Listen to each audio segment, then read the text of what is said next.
Hey, before we start, I just want to say hi to all of our new listeners. If you're just tuning in, welcome to CityCast Houston. We're here to help you navigate all things Houston and learn more about this ever-changing city.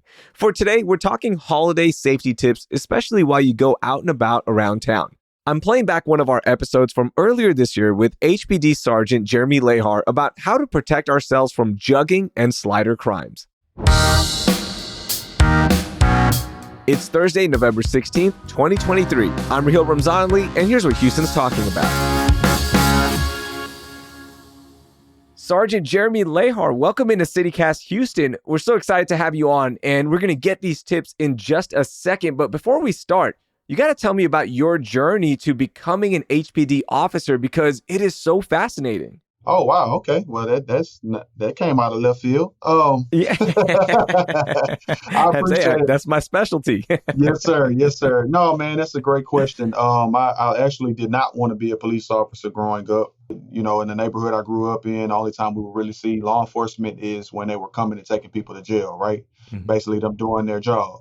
So I was fortunate enough to have some great people in my corner growing up, and some of them, were law enforcement / coaches. And so I went into education and then ended up kind of, I always had that love for helping people. And so I ended up going into law enforcement back in 2011. And I kind of get to do the best of both worlds now, where I get to do community outreach stuff. I get to work with youth, and I get to help people from a law enforcement perspective. Yeah, I love it. Everything that you're doing, and I've linked your website in our show notes, but people can read up on it. I mean, you are big on being in the community, also mentoring young women, young men, and making sure that they have a good relationship with law enforcement and the community in general, which is so important.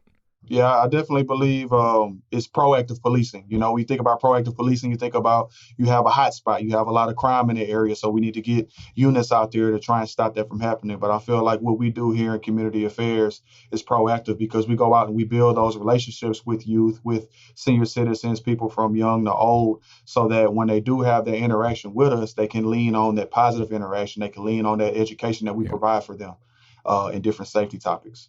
And that's why you're here. Let's talk about these safety topics and educate our listeners on what's been happening around the city of Houston. There's been a couple of types of crimes that have really picked up recently, jugging crimes and then slider crimes. But we'll start with the jugging crimes.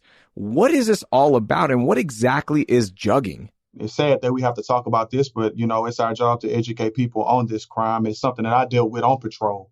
Jugging is when people are followed to a bank, a store, or a financial institution, and then they, are watched to see if they take out a large sum of money.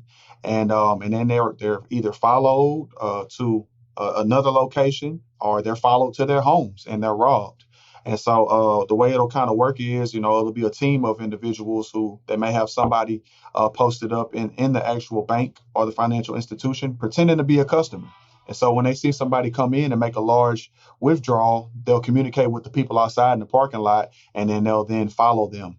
And the mistake that a lot of people make is they don't go straight home when they pull that money out. They may go to the grocery store, they may go to the mall, and they may think that, I'm just going to put this envelope up under the door, the floorboard, the mat, and nobody's going to think to look there. Well, as soon as you leave that car, they're going to go and try and break into that car and see where their money is, or they may even try and follow you home. And as soon as you exit your vehicle, they'll try and, take advantage of that opportunity. Wow. That is so scary. So how can listeners avoid being victims of jugging crimes? That's a good question. Always, in any situation, be aware of your surroundings. So avoid the urge to talk on the phone when leaving the bank. Getting lost in your music. I know there's a lot of good music out there, good podcasts and streaming services, but audio books. Don't get lost in what's going on inside of your car. You're not paying attention to your surroundings outside of your car. Anything that's going to stop you from being able to see what's going on around you, please avoid that. Avoid the urge to run errands. Grocery shop, any activity that will cause you to possibly leave your money in the car, because like I said, the juggers will break into your car, immediately look in those areas to try and, get a hold of that money. And then one of the things that I heard from Lieutenant Jefferson, she did an interview with Channel 13 News. She had a really good tip. It was in case of an emergency, if there's someone following you, is not to panic.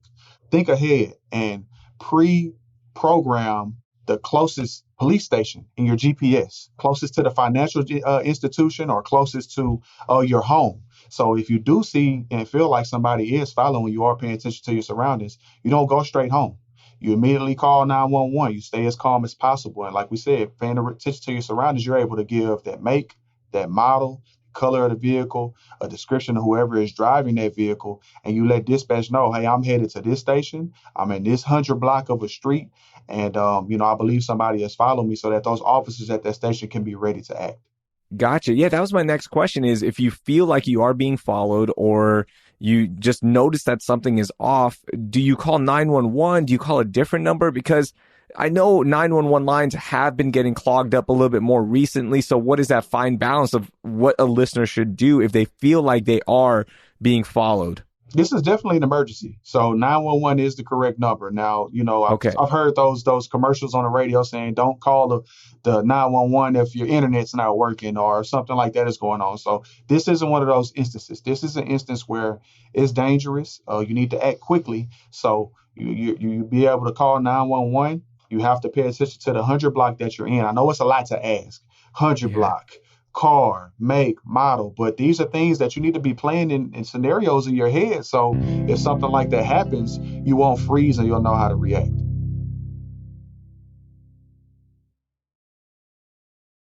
All right, so that's jugging crimes. Now, the new one that has really been capturing a lot of headlines is called slider crimes. What is a slider?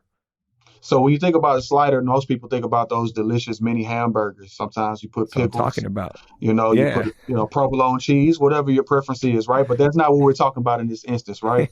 A slider crime is when somebody goes to the gas station, right? And they get caught up in those distractions.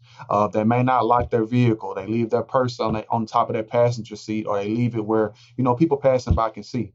And so what they'll do is they're watching you just like you're supposed to be watching them.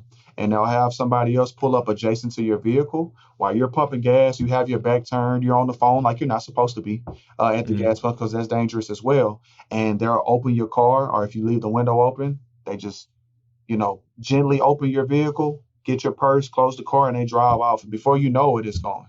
Now, I've seen the videos where they just gently open it up and they'll just snatch the purse and you don't even know what just happened, right? But I've also seen the ones where they will be a little bit more brash and just come try to grab it off of you as well.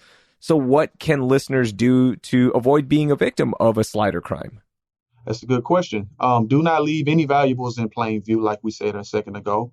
Place the valuables in locked glove boxes, under the seats, in the trunk. This includes briefcases, backpacks, purses, small carry-on bags, cash coins, anything that may look tempting to somebody that's trying to, commit one of these crimes. Because sometimes, you can't just pay at the pump. You have to go inside. And some people make the mistake of, I'm going to leave my car running, or I'm just going to run in real quick. I can see it from, the inside the gas station. Well, that's all the time that they need. So you want to take everything valuable out with you. Like if you have a purse, and lock it. Take your keys when you exit the vehicle. Lock all the doors. And when you're traveling alone, stop, you stop in to pump gas. Just really pay attention to your surroundings. Yeah. To me, like, I don't care where I'm going. If I park, I'm immediately on alert. I'm just like, I always expect the worst, right? Like I'm always looking around. I almost turn into like John Wick. I'm like, okay, what's my plan of action here? I'm not not bringing guns to the fight or anything, but I'm just saying like, I'm ready, right? I'm looking around and I'm ready to act. But is that the best thing, right? Like if you are caught in a situation where somebody does come in and they grab your purse or backpack, whatever it may be, what should they do? Should we chase them? Do we just let it go? Like that is a situation that in the moment you're like, I got to go chase this guy, but that might not be the best thing. So let's talk about purses first. So asking a woman not to carry a purse is like asking water not to be wet, right? So I'm not going to tell women don't carry a purse, but if you are going to carry a purse, carry it over your shoulder and not crossbody. So if you do have an individual that's an aggressive criminal and he's going to try and snatch that purse off of your person, it's not around your neck and it won't cause you injury, especially for like senior citizens. We tell them that all the time. So everything that's in that purse can be replaced, but you cannot.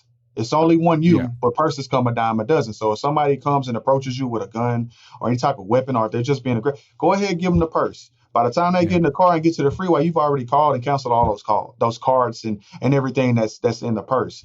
So I would say, if you are, carrying a gun or something like that, only use it when you have to. But for something like a purse or something like that, I would just say give it to them Yeah. and, live to see another day. And if you are a victim of a slighter crime, is it just call 911 immediately after? Is that what you should do? Yes. So I would go inside of the gas station, lock the car, and call 911, and then give them as much, like we said, details of the individual, the car that they left in, if you were able to get eyes on them, and then let them pay attention to your surroundings, see if there's cameras, so that you can point that out to the officer when he comes, so that they can go directly inside and pull that surveillance tape and try and get as much information on those suspects. Wow, these are great tips. Okay, what other crimes should listeners be aware of right now that maybe we don't know about because they haven't made headlines yet? Is there anything else that we should be on the watch for? The big thing that's really it's not new, but it's been going on, it's just auto thefts and just burglary of motor vehicles. So people breaking cars like crazy. So the main thing we really want to encourage people to do is do not leave your firearms in your car, right? Yeah. So people have the tendency, I'm just going to run in real quick and come out. I don't need my gun. And they leave it in the glove compartment. They leave it under the seat. When they come back, that glass is broken. And we've had thousands of guns stolen last year. So we definitely want to, encourage people, do not leave your gun in your car. If you do, purchase a gun lock, a gun safe that can be connected to the bottom of your seat. We've been out at several different, community events, and we provide those for free to the public. But they're easily found on, websites. You could buy them. They're pretty reasonably priced. It's not a long-term, storage, but it will stop it from being stolen. You know what I mean? If you absolutely have to, you're going into one of those locations where you can't take it by law, you can lock it up in there until you get back. Gotcha. Now, is it true that HPD, if you request it, you guys will go check on the house if a neighbor can't and just make sure everything is safe while families are gone? Yes, sir. That's something that people don't really take advantage of enough, in my opinion. It's called an alert slip. And you just call your station closest to your home and you let them know, hey, I respectfully like to request an alert slip. I'm going to be gone from this time to this time, if possible, and officers' uncommitted time to patrol.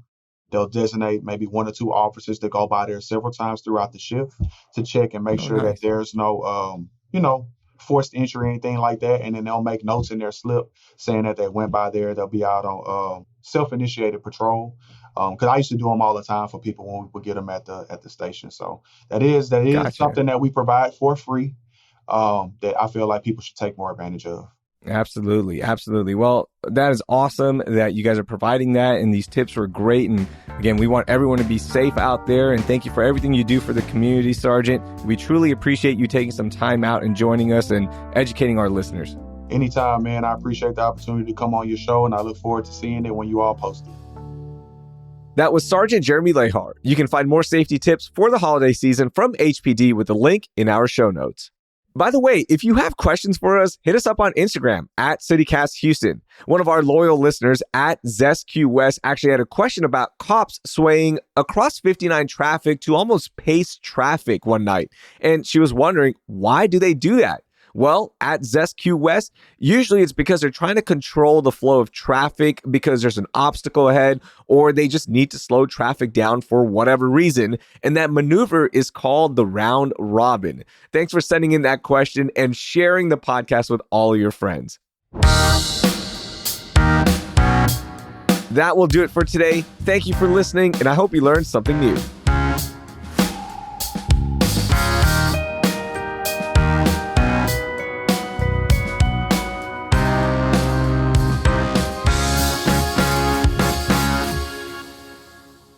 All right, Dina, here's the pickup.